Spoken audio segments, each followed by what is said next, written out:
I like this story. I feel like I should put an accent on, but I don't want to offend anybody. To be 6 or to be 7? That is the question. That's as far as I'm going to go, because that was probably not very good. Okay, so a Birmingham writer is changing up Shakespeare, putting a new twist on a Shakespeare play. Nick Hannigan, he's created a Brummie version of probably the world's most famous love story, Romeo and Juliet. Instead of a rivalry between the Montagues and the Capulets, it's Villa fans against blues fans. It's going to be put on by the charity, the Maverick Theatre Company, which Nick founded in Birmingham back in the 90s. And he is joining us this morning to tell us all about it. Good morning, Nick. Good morning, Becky. That was a Boston accent. I thought you did really well there. Anyway. Thank you. Okay, so what made you decide to write this Brummie version of Romeo and Juliet?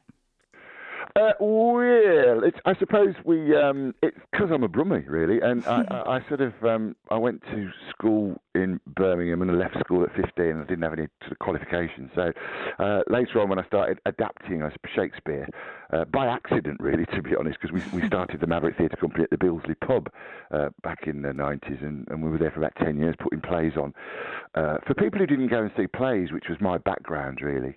So when Romeo and Juliet reared its ugly head, I suddenly thought, because, Shakespeare's brilliant if you can kind of get over the fact that it's Shakespeare, and he writes some really interesting characters, and Romeo and Juliet actually is quite filthy. There's all sorts of stuff in there that you couldn't possibly talk about, that Shakespeare wrote in, you wouldn't talk about on a breakfast show, and so, but it tends to be a bit hierarchical, and it's set in Verona, and there's these noble lords and ladies, but at its heart, it's a couple of young kids who fall in love with someone from the wrong family. So, and being from Birmingham myself, and, growing up in Birmingham, that was almost the first thing that anyone ever asked you when you were a little kid, is what team do you support? Was it Blues or was it Villa? Obviously, I couldn't possibly say where my loyalties lie. I just keep right on. But so I suddenly thought that if we get rid of all this kind of grandeur and lords and ladies, and then just kind of drill down to the heart of the story, it will be more powerful, and hopefully that's what happens. So it's effectively set, in my mind, on perhaps Stratford Road in Spark Hill. And there are the two houses are literally two houses. There's one family live in one house and another family live in the other house. One's rabid Blues, the other's rabid Villa, and they hate each other for that.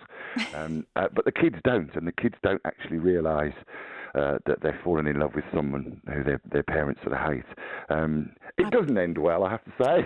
So we've kept to the original story. Oh, but dear. We've got a young cast as well. And I'm quite excited. They're doing some brilliant stuff. And of course, Edinburgh's the greatest open festival in the world. It's the biggest arts festival in the world. And I also was minded that you never really see Brummies on stage. You don't see them on the telly much, or Peaky Blinders is on there. Say nothing about the accents. I love them all, but Peaky Blinders and Stephen Knight. But you never see Birmingham on stage. So that was something I was quite keen to do, because the same four actors are also taking part. We're the only company, I think, at the Edinburgh Festival that's doing what they call shows in rep. So the same four actors that are in Romeo and Juliet are actually also taking the part in a play I wrote that we did in Birmingham a few years ago called Pals. Pete, Andy Linder and Sue, about 4 kids growing up on a council estate. So at the Edinburgh Festival, you'll get Romeo and Juliet one day, Pals the next day, Romeo and Juliet one day, Pals the next day, and it's all Brummie. They're all sort of set in Brummie. I just kind of, I don't think we see enough Midlands on stage, so that's kind of why I wanted to do it. And obviously, you've kept that, so you're keeping the Brummie accent, so they're definitely going to be standing there, and you've substituted Verona for Birmingham. What other changes have you had to make to the story? Well, partly the time constraints of Edinburgh means, because in Shakespeare he talks about the 2 hours traffic of our stage with Romeo and Juliet. It never is. But because of the time constraint, so I've had to chop it down. So we've actually, it's an hour long, which is okay. It works quite well, having got rid of all the hierarchies. The story works quite well in an hour. And very occasionally, the very first play I sort of adapted was a version of Henry V called Henry V, Lion of England, which has toured the world, actually. It was on at the old Rep a few years back in Royal Shakespeare Theatre. That was, and I thought I'd get hammered by the Shakespeare purists, because I didn't come to Shakespeare until I was like 30. But I managed to get away with that. So it's just the occasional, so if Shakespeare goes, shall we shog? What he's really saying is, shall we go? So occasionally I'll turn the odd little expression, or if they say, let's go to Schrift. What the Schrift is an older word for confession or church. So I've sort of changed the obvious things, hopefully just to make it, to make it more approachable, easier to understand. Yeah, and and the kids playing Romeo and Juliet. The kids, I've been calling them the kids, but they'll shout at me for this. But I mean, there's some brilliant talent. I mean, they're all in their 20s. And Romeo and Juliet. I've turned it around a little bit as well. It's more Juliet's story because, of course, when Shakespeare it's quite was writing, Romeo focused, isn't it? Actually, in the real play. Yeah. Well, in ours, you'll see it's Julia who calls the shots, basically. And which one's she? Is she a Villa or a Blue Nose? I'm not sure if I could tell you that. Oh, okay. You might have to come and see. Okay, that's interesting. And apparently, you're hoping to attract some famous faces, I believe. Yeah, well, last year I did a version of Hamlet, and Sir Derek Jacobi came very kindly, agreed to record the voice of old Hamlet. And Judi Dench had kind of mentioned that she might be interested in doing chorus, but between you and me, that's all gone a bit flat with her agents. And Julie Walters is another one who's a possibility. And amazingly, and I haven't followed it up because I want it to be women doing these, recording these sort of strong voices, but Stormzy, the artist Stormzy, is apparently quite keen on.